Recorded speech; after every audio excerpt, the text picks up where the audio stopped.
بسم اللہ الرحمن الرحیم نحمدہ ونصلی علی رسولہ الکریم اما بعد۔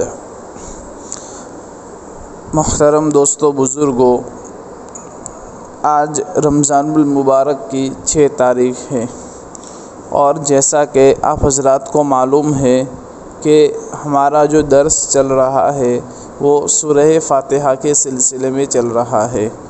کل گزشتہ آپ لوگوں کے سامنے لفظ رحمان اور لفظ رحیم کی تفسیر بیان کی تھی اور وہی بات انشاءاللہ آج بھی آگے کریں گے۔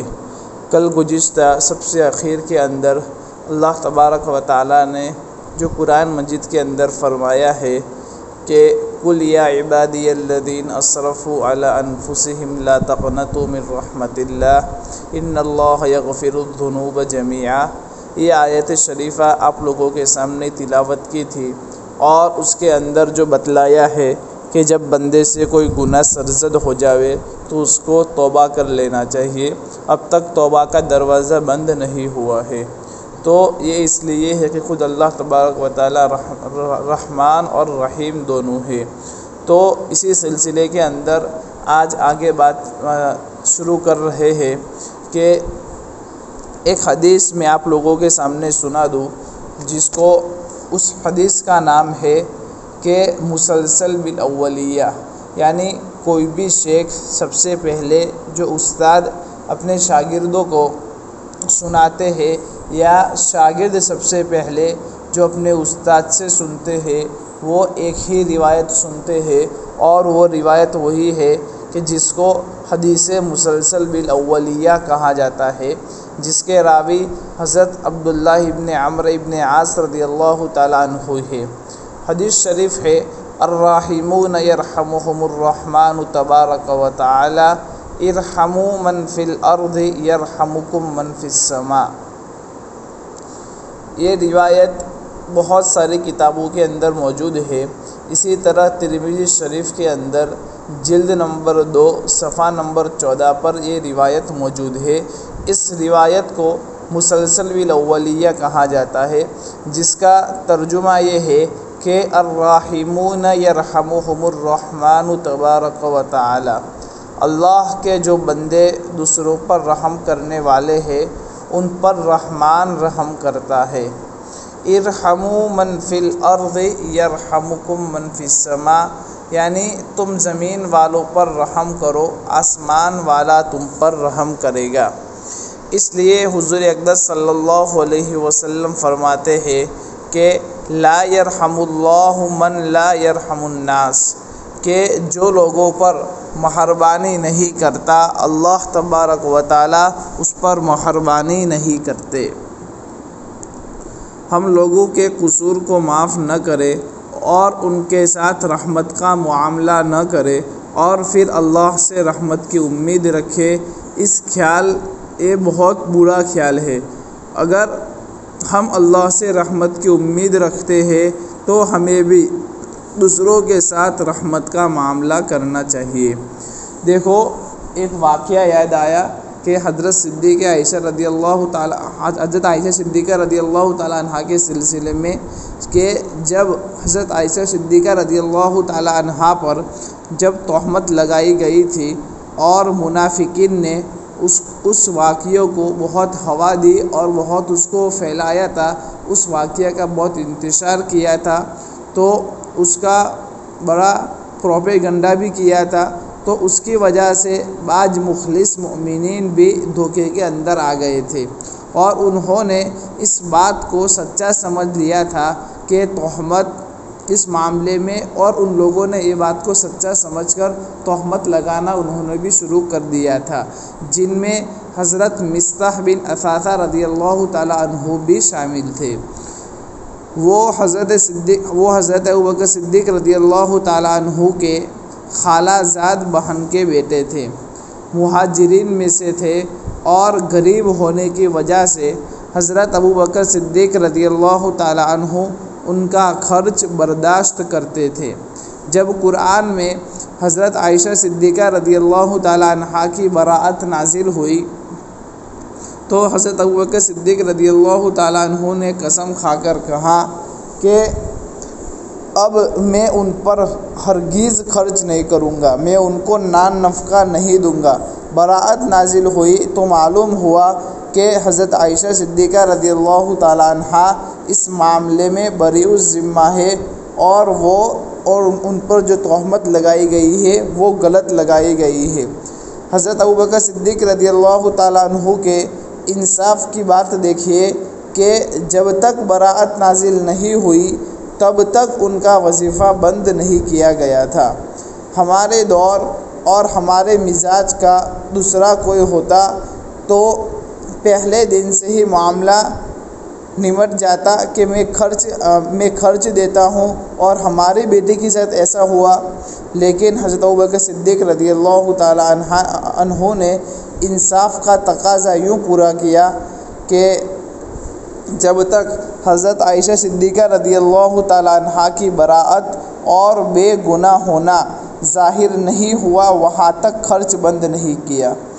جب بے گناہ ہونا ظاہر ہوا اور قرآن میں آیت نازل ہوئی تو بات صاف ہو گئی کہ حضرت مصطاح غلط تھے اور حضرت مصطاح قصوروار تھے۔ تو حضرت ابوبکر صدیق رضی اللہ تعالیٰ عنہ نے قسم کھائی کہ میں ان پر خرچ ہرگز نہیں کروں گا۔ جب حضرت ابوبکر صدیق رضی اللہ تعالیٰ عنہ نے یہ قسم کھائی تو باری تعالیٰ نے قرآن پاک میں آیت نازل فرمائی کہ وَلَا يَأْتَلِ أُولُو الْفَضْلِ مِنْكُمْ وَالسَّعَةِ أَن يُؤْتُوا أُولِي الْقُرْبَى وَالْمَسَاكِينَ وَالْمُهَاجِرِينَ فِي سَبِيلِ اللَّهِ وَلْيَعْفُوا وَلْيَصْفَحُوا أَلَا تُحِبُّونَ أَن يَغْفِرَ اللَّهُ لَكُمْ وَاللَّهُ غَفُورٌ رَحِيمٌ۔ یہ سورہ نور کی آیت نمبر 22 ہے، جس کا ترجمہ یہ ہے کہ تم میں جو لوگ فضیلت اور مالی کشادگی والے ہیں وہ اس بات پر ہرگز قسم نہ کھائے کہ وہ ان کو نہیں دیں گے جو رشتہ دار ہے اور غریب ہے اور مہاجرین ہے، ان کو معافی اور درگزر سے کام لینا چاہیے۔ کیا تم اس بات کو پسند نہیں کرتے کہ اللہ تبارک و تعالیٰ تمہارے گناہوں کو معاف کر دے؟ بے شک اللہ تبارک و تعالیٰ معاف کرنے والا اور رحم کرنے والا ہے۔ گویا یہ آیت شریفہ اللہ تبارک و تعالیٰ نے نازل فرمائی، اور حضرت ابوبکر صدیق رضی اللہ تعالیٰ عنہ کو ترغیب دی جا رہی ہے کہ تم ان کا جو قصور ہے اس کو معاف کر لو، اور تمہارے قصور اللہ تبارک و تعالیٰ معاف کر دیں گے۔ جب یہ آیت شریفہ نازل ہوئی تو حضور صلی اللہ علیہ وسلم نے حضرت ابوبکر صدیق رضی اللہ تعالیٰ عنہ کو بلایا اور ان کے سامنے یہ آیت شریفہ تلاوت فرمائی۔ سنتے ہی فوراً حضرت ابوبکر صدیق رضی اللہ تعالیٰ عنہ کہنے لگے بلا واللہ انی لأحب ان یغفر اللہ لی، کیوں نہیں، اللہ کی قسم میں اس بات کو پسند کرتا ہوں کہ اللہ تعالیٰ میرے گناہوں کو معاف کر دے۔ محترم دوستو، بزرگوں، آج دنیا میں ہمارا معاملہ الٹا ہو گیا ہے۔ ہم اپنے متعلق تو یہ چاہتے ہیں کہ لوگ ہمارے قصور معاف کر دیں، لیکن ہم لوگوں کے قصور معاف کرنے کے لیے تیار نہیں ہیں۔ اپنے متعلق تو ہماری خواہش اور ہماری تمنا یہ ہوتی ہے کہ لوگ ہمارے ساتھ محبت کا، مہربانی کا، شفقت کا معاملہ کریں، اور ہم دوسروں کے ساتھ مہربانی، محبت اور شفقت کا معاملہ کرنے کو تیار ہی نہیں ہے۔ اللہ تبارک و تعالیٰ فرماتے ہیں لا یرحم من لا یرحم لا یرحم، کہ جو دوسروں پر رحم نہیں کرتا اس پر اللہ تبارک و تعالیٰ کی طرف سے رحم نہیں کیا جاتا۔ بہرحال یہ دونوں اللہ تبارک و تعالیٰ کے صفاتی نام ہے۔ اللہ کی صفات سے بندوں کو بھی متصف ہونا چاہیے، یعنی ان صفات کو اپنے اندر پیدا کرنے کی کوشش کرنی چاہیے، حتی الامکان کوشش کرنی چاہیے۔ اللہ تبارک و تعالیٰ سب پر مہربان ہے، تو ہمیں بھی اس کی کوشش کرنی چاہیے کہ ہماری رحمت اور مہربانی سے بھی کوئی بچنے نہ پاوے۔ دشمن، دوست ہو، اپنا ہو یا پرایا ہو، سب کے ساتھ اچھا سلوک کرنا چاہیے۔ اسی لیے ارحموا من فی الارض یرحمکم من فی السماء، کہ تم زمین والوں پر رحم کرو، آسمان والا تم پر ضرور رحم کرے گا۔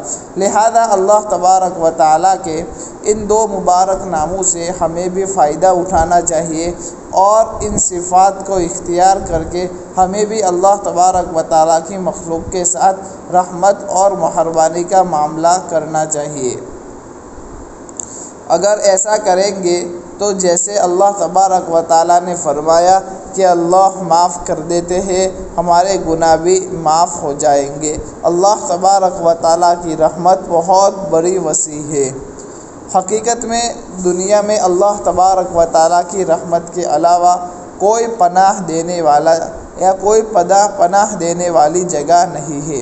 اسی لیے اللہ ہی کی طرف رجوع کرنا چاہیے۔ گناہ ہو گیا تو توبہ کرو، اللہ کی طرف رجوع کرو۔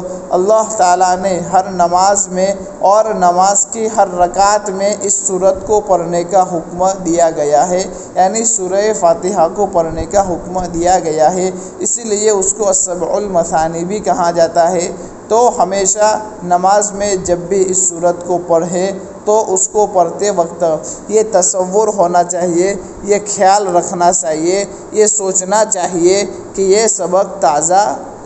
یہ ہم سبق تازہ کر رہے ہیں کہ اللہ تبارک و تعالی ہماری مغفرت ضرور کرنے والا ہے۔ محترم دوستو، بزرگو، الرحمن الرحیم کہ اللہ تبارک و تعالی جب اتنے مہربان ہے تو اسی رحمت کا تقاضا یہ بھی ہے کہ وہ اپنے بندوں کو راہ حق دکھلائے، بغیر گمراہی کے اندر ویسے ہی نہیں چھوڑیں گے، بلکہ ان بندوں کو راہ حق دکھلانے کے لیے اللہ تبارک و تعالی نے نبیوں کا ایک مبارک سلسلہ جاری فرمایا۔ اس سے رسالت کا ثبوت ہوتا ہے۔ تو اسلامی بنیادوں میں تین ضروری اور عقائد بنیاد اور یوں سمجھو کہ اسلام کے بنیادی تین عقائد ہے۔ سب سے پہلا جو عقیدہ ہے وہ عقیدہ توحید ہے کہ الحمدللہ رب العالمین سے ثابت ہوتا ہے۔ دوسرا جو عقیدہ ہے وہ عقیدہ رسالت ہے، وہ الرحمن الرحیم سے ثابت ہوتا ہے۔ اور تیسرا جو عقیدہ ہے وہ عقیدہ آخرت ہے، وہ مالک یوم الدین سے ثابت ہوتا ہے۔ مالک یوم الدین کا ترجمہ یہ ہے کہ جو روز جزا کا مالک ہے، جو قیامت کے دن کا، جو بدلہ دینے کے دن کا مالک ہے۔ یہاں لفظ دین بدلہ دینا اور حساب دونوں کے لیے استعمال ہوتا ہے۔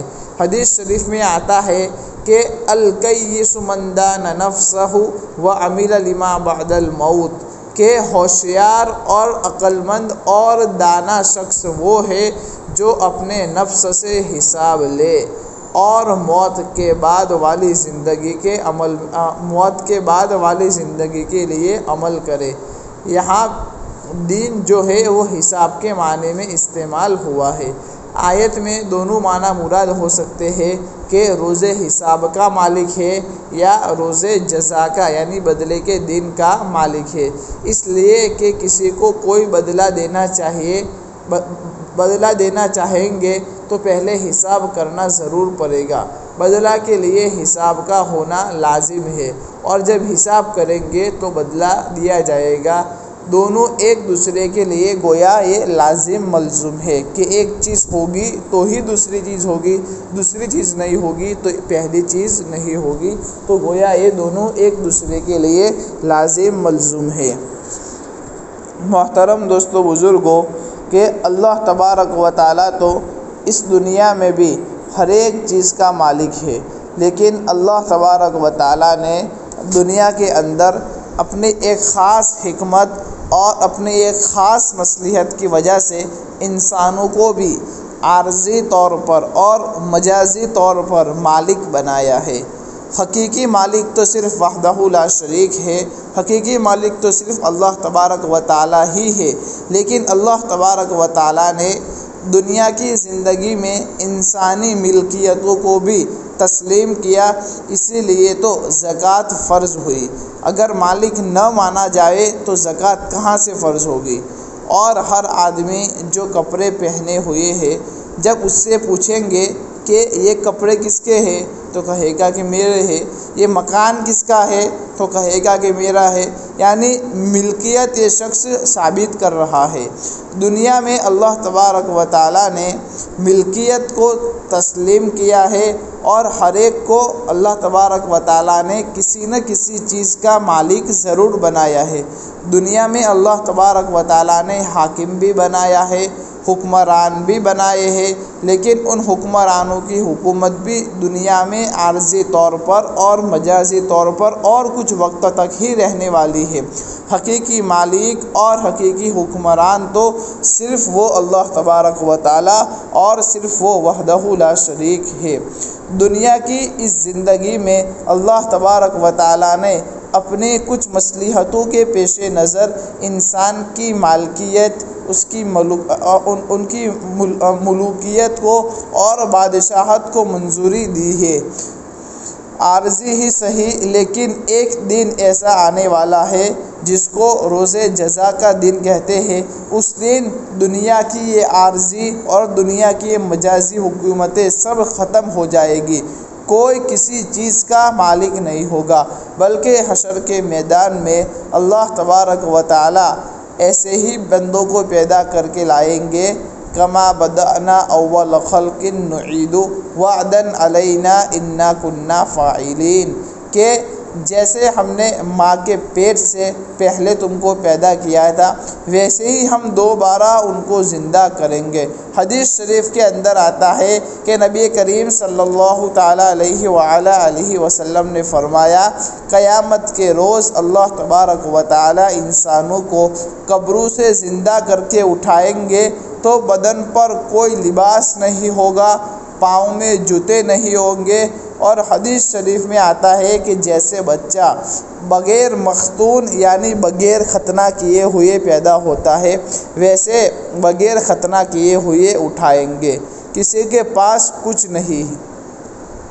بچہ جب ماں کے پیٹ سے آتا ہے تو وہ کیا لے کر آتا ہے؟ کچھ لے کر نہیں آتا۔ تو قیامت کے روز بھی اللہ تبارک و تعالی جب قبر سے دوبارہ پیدا کریں گے، جب قبر سے دوبارہ اٹھائیں گے تو اسی کیفیت کے ساتھ کہ کسی کے پاس کچھ نہیں ہوگا۔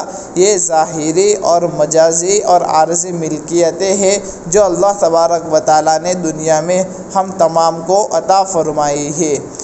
کسی کے پاس کوئی چیز نہیں ہوگی، سب ایسے ہی ہے کہ جو ہمیشہ رہنے والی نہیں ہے۔ یہ تمام کی تمام چیز عارضی اور مجازی چیز ہے، اور کسی بادشاہ کی کوئی حکومت اور کوئی بادشاہت نہیں ہوگی۔ اس وقت اللہ تبارک و تعالی خود پکاریں گے کہ لمن الملک اليوم، کہ آج کس کی حکومت ہے؟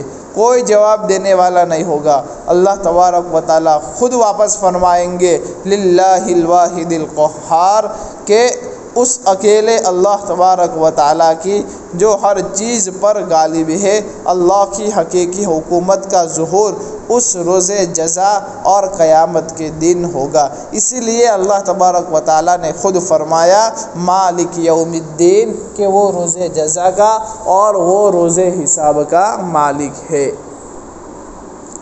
محترم دوستو بزرگو، اب یہاں سمجھو کہ اس دن کو روز جزا کیوں کہتے ہیں؟ تو قیامت کے دن کو روز جزا اس لیے کہتے ہیں کہ اس دن دنیا میں جو اعمال کیے گئے ہوں گے ان کا بدلہ دیا جائے گا۔ ان میں گویا عقیدہ آخرت کی طرف بھی اشارہ ہے جو بنیادی عقیدہ ہے، اس لیے کہ اگر اس دنیا ہی کی زندگی کو مانا جائے تو دنیا میں ہم دیکھتے ہیں کہ بہت سے لوگ ایسے ہیں جو کفر کرتے ہیں، ان کی پوری زندگی خدا تبارک و تعالیٰ کی نافرمانی میں گزرتی ہے، اور اس کے باوجود وہ اللہ تبارک و تعالیٰ کی نعمتوں میں ڈوبے ہوئے نظر آتے ہیں، کھا پی رہے ہیں، مزے کر رہے ہیں، عیش کر رہے ہیں، ٹھٹھے اڑا رہے ہیں، اور ہر وقت اللہ تبارک و تعالیٰ کی نافرمانی میں وہ لوگ مبتلا رہتے ہیں۔ اور اللہ تبارک و تعالیٰ کے دوسرے بندے وہ بھی ہیں جو ہر وقت اللہ تبارک و تعالیٰ کی فرما برداری میں ہے، لیکن تکلیف میں ہے، ذرا برابر ان کو چین نہیں، تو آدمی سوچتا رہتا ہے کہ اس کی پوری زندگی نافرمانی میں گزری، اس کی نافرمانیوں کا کیا ہوگا، بدلہ ملے گا یا نہیں ملے گا۔ اور یہ فرما بردار کہ اس کی پوری زندگی اللہ تبارک و تعالیٰ کی اطاعت میں، اللہ تبارک و تعالیٰ کی فرما برداری میں گزری، اس کا کیا ہوگا، اس کو کیا نیک بدلہ ملے گا۔ تو ہمیں یہ بتلایا گیا ہے کہ یہ دنیا کی زندگی ایسی نہیں کہ کھایا پیا اور ختم ہو گیا، نہیں، اس کے بعد ایک دوسری زندگی ضرور آنے والی ہے۔ یہ دنیاوی زندگی تو عمل کے لیے ہے، یہاں بدلہ نہیں ہے، بدلہ تو آخرت کی زندگی میں دیا جائے گا، وہیں بدلے کا دن ہے، اس وقت بدلہ ہوگا۔ اور اس وقت جنہوں نے نیکیاں کی ہے، اللہ تبارک و تعالیٰ کے مطیع اور اللہ تبارک و تعالیٰ کے فرما بردار ہوئے ہیں، ان کو اللہ تبارک و تعالیٰ سے انعامات سے نوازیں گے، اللہ تبارک و تعالیٰ ان کو انعامات سے نوازیں گے۔ اور جو لوگ گنہگار ہیں، جو عاصی ہے، جو اللہ تبارک و تعالیٰ کے نافرمان ہے، جو بدبخت ہے، اور جو لوگ شقی ہے، اللہ تبارک و تعالیٰ ان کو ضرور سزا دیں گے۔ جن کو اطاعت کی وجہ سے نعمتوں سے نوازیں گے، وہ نعمتیں بھی کمیت اور کیفیت دونوں کے اعتبار سے اعلیٰ درجے کی ہوگی، یعنی وہ کوانٹٹی اور کوالٹی کے اعتبار سے بھی اعلیٰ درجے کی نعمتیں اللہ تبارک و تعالیٰ ان لوگوں کو دیتے رہیں گے۔ دنیا میں ان کا کوئی تصور ہی نہیں کر سکتا، اور دنیا میں اس کو کوئی شخص سوچ ہی نہیں سکتا۔ اور نافرمانوں کو جو سزا دی جائے گی وہ بھی اعلیٰ درجے کی ہوگی، اس میں کوئی کمی نہیں ہوگی۔ تو مالک یوم الدین یعنی روز جزا کا، روز حساب کا وہ مالک ہے، حساب کے دن کا وہ مالک ہے۔ اس میں عقیدہ آخرت کی طرف بھی اشارہ کیا گیا ہے۔ گویا اسلام کی جو بنیادی تعلیمات ہے وہ 3 چیزوں کے اندر ہے۔ نمبر 1 توحید، نمبر 2 رسالت، نمبر 3 آخرت۔ سورہ فاتحہ کی پہلے 3 آیتوں میں ان کی طرف ہی اشارہ کیا گیا ہے۔ محترم دوستو بزرگوں، یہاں ہم آج کی اس مجلس کا اختتام کرتے ہیں۔ انشاءاللہ آئندہ کل جو مجلس ہوگی اس کے اندر مکمل توحید، رسالت اور آخرت کو کھول کر آپ لوگوں کے سامنے بیان کیا جائے گا۔ اللہ تبارک و تعالیٰ سے دست و دعا ہے کہ جو کہا گیا اس پر اللہ تبارک و تعالیٰ عمل کرنے کی توفیق عطا فرمائے۔ وآخر دعوانا ان الحمد للہ رب العالمین۔